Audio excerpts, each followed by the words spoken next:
Assalamualaikum warahmatullahi wabarakatuh. Perkenalkan, nama saya Nurafia dengan NIM 230404501025. Saya adalah mahasiswa bimbingan dan konseling angkatan 2023 dari kelas B.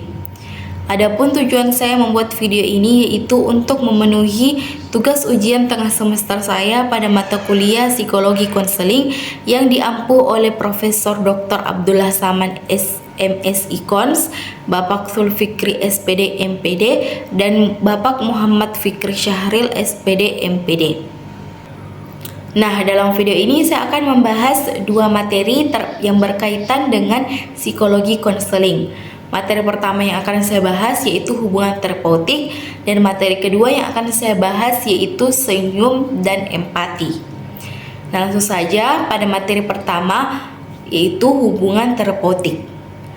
Mungkin sebagian orang masih asing dengan hubungan terapeutik dan masih bertanya-tanya apa sih hubungan terapeutik itu dan bagaimana hubungan terapeutik itu. Jadi, hubungan terapeutik adalah hubungan antara konselor dan konseli yang memiliki nilai-nilai penyembuhan dan pada akhirnya mencapai tujuan konseling. Hubungan terapeutik juga merupakan suatu hubungan profesional antara konselor dan konseli yang dibangun atas dasar empati, kepercayaan, rasa hormat, komunikasi yang efektif, yang bertujuan untuk penyembuhan, pertumbuhan pribadi, dan pemulihan kondisi konseli secara fisik, mental, dan emosional. Dalam hubungan terapeutik, konselor tidak hanya berperan sebagai pendengar, tetapi juga harus berperan sebagai pendamping dan fasilitator terhadap perubahan positif konseli. Nah, hubungan terapeutik bukanlah hubungan biasa antara konselor dan konseli, melainkan interaksi yang terstruktur, terarah, dan dibatasi oleh prinsip-prinsip etika dan tanggung jawab yang profesional. Ada beberapa pendapat para ahli terkait hubungan terapeutik. Yang pertama yaitu menurut Hildegard IP Plow, di mana Hildegard IP Plow mendefinisikan hubungan terapeutik sebagai hubungan interpersonal antara konselor dan konseli, di mana konselor membantu konseli dalam mengenal dan memahami masalahnya dan berkontribusi dalam perkembangan kepribadian konseli melalui interaksi yang dinamis. Nah, menurut Plow, hubungan terapeutik adalah hubungan yang berfokus pada pertumbuhan pribadi konseli melalui komunikasi yang saling mempengaruhi antara konselor dan konseli. Pendapat yang kedua yaitu menurut Carl R. Rogers. Menurut Rogers, hubungan terapeutik yang efektif terjadi dan dibangun berdasarkan 3 unsur utama. Nah, yang pertama yaitu kongruensi, yaitu keaslian atau ketulusan. Yang kedua empati, dan yang ketiga yaitu penerimaan tanpa syarat. Nah, menurut Rogers, pribadi yang positif adalah pribadi di mana ketika konseling merasa diterima sepenuhnya, dimengerti, dan dihadapi dengan perasaan yang hangat dan empatik. Sebelum membangun hubungan terapeutik, kita harus mengetahui apa tujuan dibangunnya hubungan terapeutik. Nah, di sini saya akan membahas beberapa tujuan dibangunnya hubungan terapeutik itu. Tujuan dibangunnya hubungan terapeutik yang pertama yaitu untuk membangun kepercayaan dan rasa aman dari konselor terhadap konseli. Nah, kepercayaan dan rasa aman ini merupakan suatu hal yang penting dalam hubungan terapeutik karena hal tersebut merupakan fondasi utama dalam hubungan terapeutik. Tanpa kepercayaan dan rasa aman, konseli tidak akan terbuka dan proses konseling dapat terhambat. Nah, ada beberapa cara yang dapat dilakukan konselor untuk membangun hubungan terapeutik, terutama dalam membangun kepercayaan dan rasa aman konseli terhadap konselor. Nah, yang pertama yaitu mendengarkan secara aktif saat konseli bercerita, di mana konselor harus memfokuskan dirinya sepenuhnya untuk konseli dan tidak boleh memotong saat konseli bercerita. Yang kedua yaitu menunjukkan empati dan penerimaan tanpa syarat, di mana konselor harus menunjukkan perasaan bahwa dia memahami apa yang dirasakan oleh konseli. Dan yang terakhir yaitu bersikap tulus, di mana konselor harus bersikap tulus dan harus menjadi diri sendiri dan tidak berpura-pura. Tujuan kedua dalam membangun hubungan terapeutik yaitu membantu konseli dalam memahami diri sendiri. Memahami diri sendiri dalam hubungan terapeutik merupakan suatu proses di mana konselor membantu konseli mengenal, menyadari, memahami pikiran, perasaan, nilai, sikap, serta perubahan perilaku konseli. Nah, hal tersebut bertujuan agar konseli dapat berkembang secara emosional, mental, dan sosial. Proses ini merupakan inti dari hubungan terapeutik, karena pemahaman diri merupakan langkah awal dari perubahan dan penyembuhan diri. Tujuan yang ketiga yaitu memberikan dukungan sosial dan emosional terhadap konseli. Sudah seharusnya konselor memberikan dukungan secara emosional dan sosial terhadap konseli. Memberikan dukungan emosional dan sosial terhadap konseli dalam hubungan terapeutik merupakan suatu proses di mana konselor memberikan kenyamanan, penguatan, penerimaan, dan rasa dimengerti secara emosional, sekaligus membantu konseli merasa dimengerti secara sosial dalam menghadapi masalahnya. Nah, hal tersebut merupakan suatu hal yang penting dalam hubungan terapeutik, karena seringkali konseli datang kepada konselor dalam keadaan rapuh, terisolasi, dan merasa tidak dimengerti oleh lingkungan sekitarnya. Tujuan yang keempat yaitu membantu konseli menemukan tujuan dan arah hidupnya. Membantu konseli menemukan tujuan dan arah hidupnya dalam hubungan terapeutik merupakan suatu proses pendampingan yang dilakukan oleh konselor untuk menuntun konseli mengenali makna hidupnya, memahami apa yang benar-benar berarti bagi dirinya, dan menemukan arah hidup yang ingin ia tempuh. Nah, hal tersebut bukan berarti konselor memberitahu jalan hidup konseli. Justru hal tersebut dapat membantu konseli menggali sendiri apa yang membuat hidupnya bermakna, penuh harapan, dan berorientasi pada pertumbuhan. Tujuan yang terakhir yaitu meningkatkan kesejahteraan secara emosional. Meningkatkan kesejahteraan secara emosional dalam hubungan terapeutik merupakan suatu proses pendampingan yang dilakukan oleh konselor untuk membantu konseli mencapai kondisi emosi yang stabil, sehat, dan positif, sehingga konseli mampu merespon suatu hidup yang lebih bijak, tenang, dan sadar.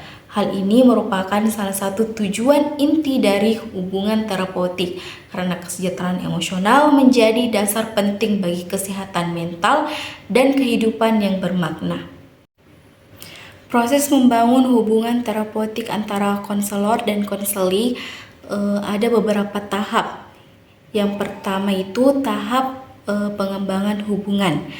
Tahap pengembangan hubungan meliputi pertemuan awal konseli dan konselor, membangun hubungan, pengumpulan informasi, penetapan tujuan, dan menginformasikan tentang kondisi konseli di mana konseli akan mengambil tempat atau peran, misalnya kerahasiaan, merekam, konseli atau konselor.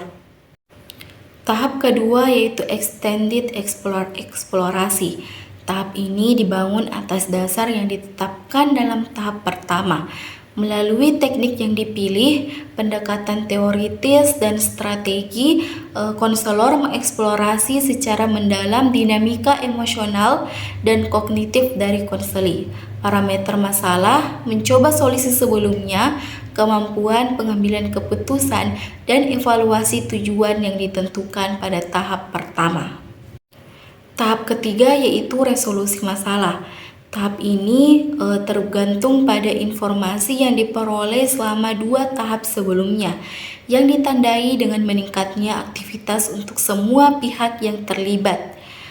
Kegiatan konselor menunjukkan instruksi dan menyediakan lingkungan yang aman bagi pengembangan perubahan. Kegiatan konseli fokus pada evaluasi emosional dan dinamika kognitif, mencoba perilaku baru baik di dalam dan di luar sesi. Tahap terakhir yaitu pemutusan dan tindak lanjut. Tahap ini merupakan tahap penutupan hubungan yang membantu dan kooperatif ditentukan oleh semua pihak yang terlibat. Metode dan prosedur untuk tindak lanjut ditentukan sebelum pertemuan berakhir. Nah, materi kedua yang akan saya bahas di sini yaitu senyum dan empati. Mungkin senyum tidak asing lagi bagi kita, karena kita sebagai manusia itu sudah pasti pernah tersenyum. Baik itu tersenyum karena terpaksa atau memang tersenyum karena benar-benar tulus dan ikhlas. Nah, apa sih hubungan senyum dengan proses konseling?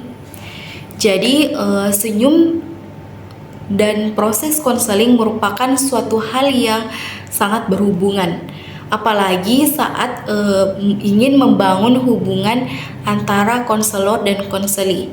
Senyum merupakan awal untuk membangun hubungan tersebut.